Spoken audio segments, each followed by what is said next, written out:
Olá, graça e paz. Sejam todos bem-vindos ao canal Fé e Graça. No vídeo de hoje estarei falando sobre a pessoa salva uma vez. Seria ela salva para sempre? Com base no texto de Romanos 8, versículos 38 e 39. Antes eu quero estar te dizendo que nos comentários abaixo eu vou deixar o link do vídeo que fala detalhadamente sobre o fato de não podermos repetir as coisas como se Deus tivesse dito sem ter certeza. Acesse o link e você vai aprender algo, né, a respeito de uma situação que tem ocorrido no nosso país. Por exemplo, devido ao fato de vários maus testemunhos, principalmente no meio pentecostal, as pessoas têm migrado, né, para as igrejas reformadas. As pessoas têm abraçado sem querer, sem entender direito, a doutrina do calvinismo. Porque no Brasil, as pessoas, de uma forma geral, é claro que há exceções, as pessoas têm o costume de polarizar as coisas. Né? Por exemplo, existe o pensamento arminiano e o pensamento calvinista. Ou a pessoa se enquadra num ou se enquadra no outro. As pessoas não param para pensar que nenhum deles é perfeito, como as Sagradas Escrituras. As pessoas geralmente gostam de receber algo, né, vindo do altar, vindo de alguém, né, que é colocado como líder, e toma aquilo como verdade sem analisar. Você deve analisar tudo, você deve, né, buscar o entendimento, e o único que é digno de confiança total é o Senhor Jesus. Aquilo que eu falo aqui no canal, analise. Qualquer pessoa que falar com você qualquer coisa a respeito da palavra de Deus, analise, busque conhecer, né? Peça a Deus para te dar o entendimento. Então eu vou deixar o link aqui desse vídeo nos comentários e você vai ver lá o que muito tem acontecido, né? A chamada teologia do papagaio. A pessoa ouve uma coisa e sai repetindo por aí, igual o papagaio, né? Que repete aquilo que ele ouve, ele fala aquilo que ele ouve sem saber o significado. Mas bem, Romanos 8, 38 e 39. Ele estaria ensinando que, uma vez salvo, eu sou salvo para sempre? Ele estaria ensinando, né, que mesmo eu pecando deliberadamente, mesmo eu fazendo qualquer tipo de atrocidade nessa terra, eu continuaria salvo? É isso que o texto está ensinando? Vamos dar uma lida. Romanos capítulo 8, versículos 38 e 39. Leia comigo. Porque estou certo de que nem a morte, nem a vida, nem os anjos, nem os principados, nem as potestades, nem o presente, nem o porvir, nem a altura, nem a profundidade, nem alguma outra criatura nos poderá separar do amor de Deus, que está em Cristo Jesus, nosso Senhor. Então veja bem, o que esses dois versículos estão dizendo? E eu já vi muita gente usar isso para defender que não importa o que eu faça, eu estarei salvo, afinal de contas, nada pode me separar do amor de Deus. Então vamos lá.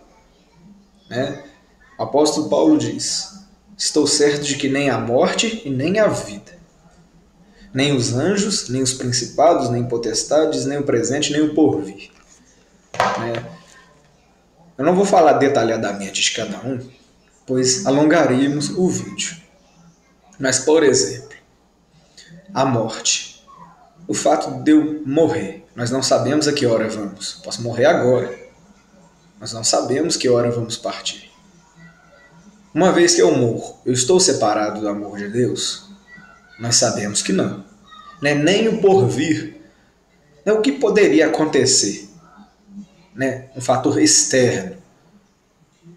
A perda do emprego, a morte de um ente querido, uma tentação que é colocada no meu caminho. Isso pode me separar do amor de Deus? Não, não pode. Nenhum fator externo pode nos separar do amor de Deus. Nem principados, nem potestades, nem os anjos, nenhuma criatura que venha por parte do maligno, por mais poderosa que seja, pode nos separar do amor de Deus. Satanás ele não pode nos separar do amor de Deus. E ele continua dizendo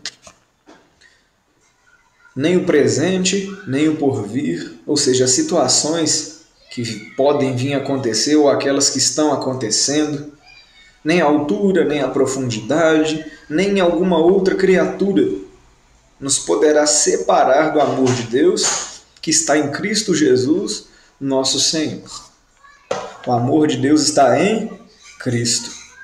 E uma vez que eu quero estar em Cristo, que eu entendo que eu preciso dele para ser salvo, uma vez que eu compreendo que eu necessito do amor de Cristo, nenhuma outra circunstância pode me separar do amor de Deus.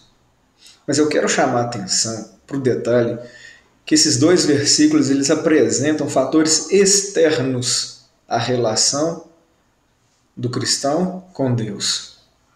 É claro que fatores externos podem influenciar internamente uma pessoa, mas aí é onde entra a escolha, aonde entra a liberdade de querer estar em Cristo.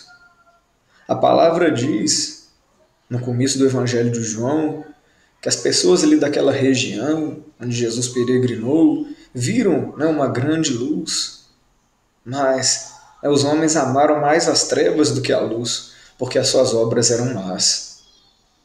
Então muitas pessoas entendem quem é o Cristo, mas por fraqueza, por amar mais as coisas deste mundo, não querem se achegar a este Cristo. E em João capítulo 6 nós vemos também que muitos dos discípulos de Jesus não andavam mais com ele depois que ele proferiu um grande, né, e duro discurso. O foco do texto é para o duro discurso. Quem poderá suportá-lo? Então ficaram na carne, amaram mais, né, os prazeres, outrora as tradições, e não se achegaram a Cristo. Eu não estou falando que se a pessoa cometeu um erro, um pecado, e morre naquele momento ali, ela vai para o inferno. Eu estou falando de uma decisão de vida. Eu estou falando da pessoa que deliberadamente simplesmente não quer depositar a sua vida em Cristo, em morrer para este mundo. Eu também não estou falando de seguir ensinamentos de homens, de seguir regras de denominações. Eu estou falando, né, vou frisar mais uma vez, de largar o pecado, os prazeres deste mundo. Muitos entendem, mas não suportam. E é um direito que Deus dá à pessoa. Alguns outros têm enraizado no seu coração, né, uma outra forma de se achegar até Deus pelas tradições, né, às vezes um outro meio, um outro salvador na cabeça delas, no coração delas, e elas não conseguem se desprender daquilo, elas são engodadas pelo diabo e não vivem a plenitude daquilo que Deus oferece.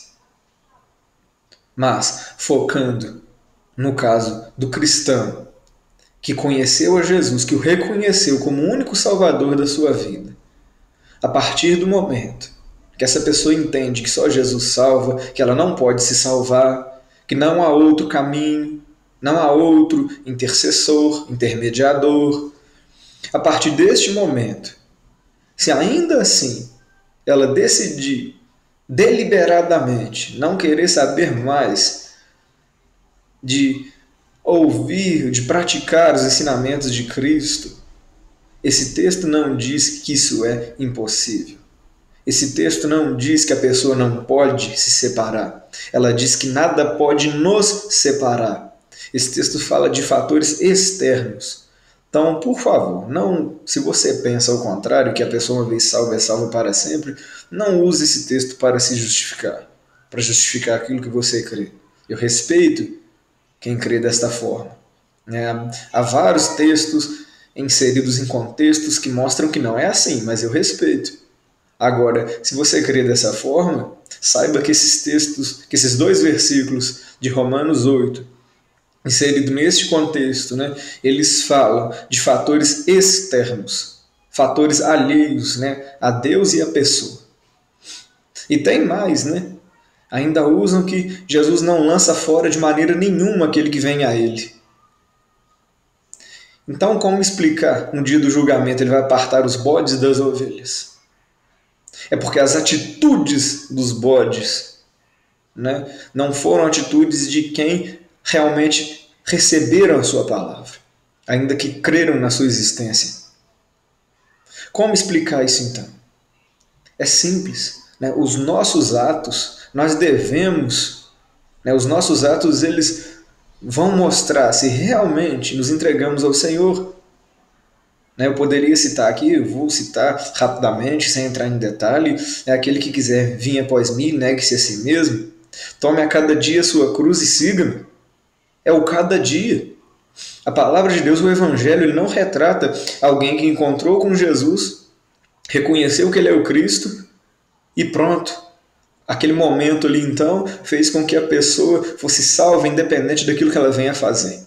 O Evangelho não apresenta isso.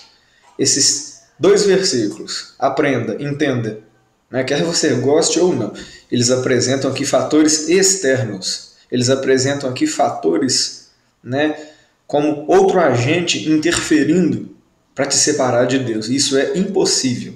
Né? Como Jesus disse, aquele que vem a mim, de maneira nenhuma eu o lanço fora. Deus não rejeita a pessoa. Deus não faz acepção de pessoas. Ele ama a todos da mesma forma. Né? Porém, chegará o dia em que ele lançará fora, isso não contradiz o versículo, né? Ele lançará para a condenação aqueles que se apartaram dele. Então não foi ele que lançou fora, não foi culpa dos fatores externos, não foi culpa dos fatores externos, mas foi a pessoa que preferiu os prazeres do mundo, foi a pessoa que não se sustentou, não sustentou a sua fé mediante uma tentação, porque usou o seu direito de liberdade para dar ocasião à carne. Eu posso citar ainda vários e vários versículos, mas eu não quero que o vídeo fique longo. Outra coisa também que prova biblicamente o que eu estou dizendo aqui é o fato do apóstolo Paulo dizer que nós não devemos usar da liberdade para dar ocasião à carne. Se uma vez salvo, salvo para sempre, qual seria o sentido deste versículo? Mas nós podemos aprofundar num outro momento. Que Deus abençoe você, que Deus abençoe sua família. É a oração que eu faço diante de Deus em nome de Jesus, para que todos que venham assistir esse vídeo venham entender que a salvação ela começa em Deus, ela começa de um favor imerecido que nós recebemos de Deus, uma ação dele para nos esclarecer, porém, que nós não somos os agentes da salvação, mas nós escolhemos, ele nos deu o direito de escolher ou não, obedecer à vontade do nosso Criador, concordar com o nosso Criador. Nós recebemos esse poder de escolha. Que Deus abençoe a todos, em nome de Jesus.